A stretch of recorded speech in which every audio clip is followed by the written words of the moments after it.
From ABC News, World News Sunday, here's Forrest Sawyer. Good evening. Just 2 days left before the nation's first presidential primary in New Hampshire. No one would have predicted a year ago that both Democrats and Republicans would be running heated campaigns. Pat Buchanan is predicting an embarrassment for President Bush, who has accused the Buchanan campaign of outright lies. Ann Compton is watching the Republican race. George Bush bluntly told New Hampshire voters today this is no time to cast a protest vote, and he did it without ever letting the name Pat Buchanan pass his lips.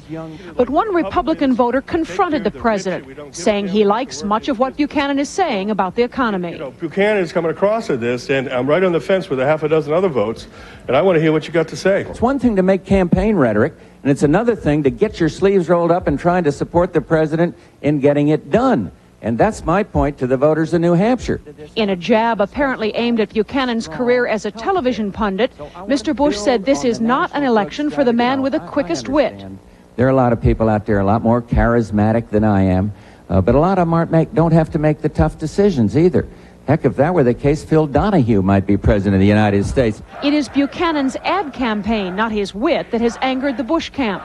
Buchanan continues to accuse the president of dropping a promised $500 income tax exemption for children from his immediate economic recovery plan.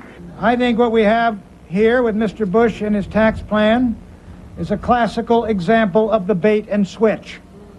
Mr. Bush is running a sting operation on the people of New Hampshire, and he's not going to get away with it a second time. Both political camps are now playing the expectations game. The Buchanan side says he needs only 25% to send President Bush a message. The Bush team says Buchanan may get 35%. With local polls showing Buchanan in the neighborhood of 30%, that may leave both sides room to declare victory Tuesday night. Ann Compton, ABC News, Hollis, New Hampshire.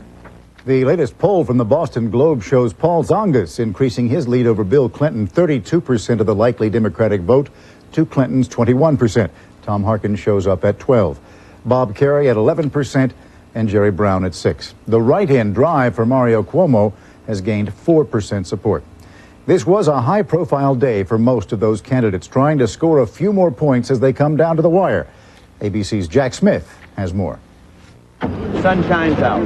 Most of the Democrats today were scheduled on network talk shows, and frontrunner Paul Tsongas repeated his opposition to the middle-class tax cut favored by most of his rivals. And all things being equal, I would love to endorse it. I mean, that is a very valid argument. But the fact is the need for this country is to get the economy moving.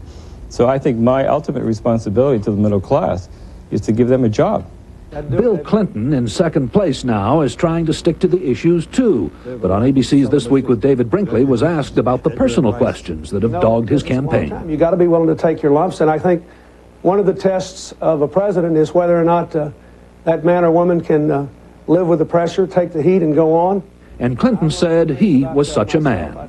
No candidate has taken more pokes at Clinton than Tom Harkin, and today he had to defend that. You have made no complaints? I haven't made complaints. I've responded to questions from reporters. I said that it seems to me that these things that keep coming up, and I've said this publicly, that all of these issues that come up raise questions about his veracity and character, and they do. The question of attacking other candidates surfaced in Bob Kerry's campaign today, too. Kerry put his pollster Harrison Hickman on probation for releasing an unauthorized memo questioning Clinton's Vietnam draft status. He operated independent of any instructions that I gave him, and as a consequence, violated a personal trust. The incident probably won't affect Kerry, who is locked in a fight for third place with Harkin. If the polls hold up, only Tsongas and Clinton stand to gain momentum here. And former California Governor Jerry Brown in the single digits is given no chance at all. Jack Smith, ABC News, Manchester, New Hampshire. Well, once the New Hampshire votes have been counted, the 92 presidential campaign picks up speed. 5 days after New Hampshire, Maine holds its presidential caucuses. 2 days after that come the South Dakota primaries. And 1 week later, on March 3rd, 7 states and American Samoa will stage their primaries or caucuses. On that day alone, almost 9% of the delegates to the Democratic National Convention will be selected. Of all the party contests up to that point, Maryland's Democratic primary may well prove to be the most important.